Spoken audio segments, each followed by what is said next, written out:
Seeds of Hope. Stories for Lent.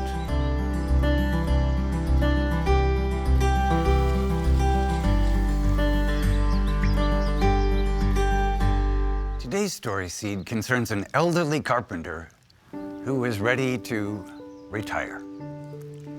He informed his employer contractor of his plans to leave the householding business and live a more leisurely life with his wife, enjoying his extended family.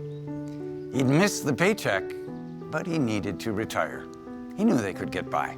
The contractor was sorry to see his good worker go and asked if he could build just one more house as a personal favor. The carpenter reluctantly agreed to do it.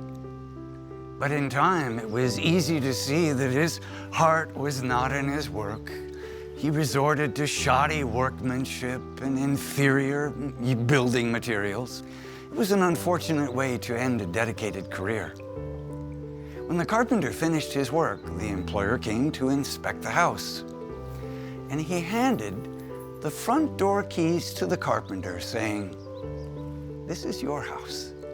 It's my gift to you." The carpenter was shocked. What a shame. If only he had knew that he was building his own house, he would have done it all differently. And so it is with us. We build our lives one day at a time, often putting in our less than best into the building. And with a shock, we realize that we have to live in the very house we've built. If we could do it over again, we might do it much differently, but we can never go back. You are the carpenter of your life.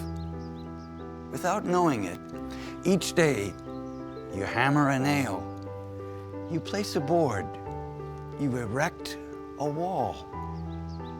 Someone once said, life is a do-it-yourself project.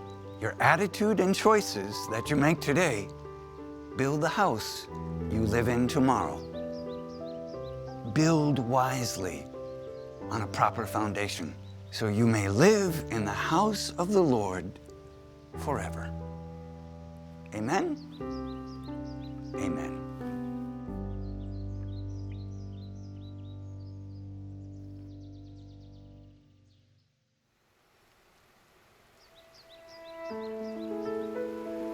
From the Gospel of Matthew, chapter 7, verse 24.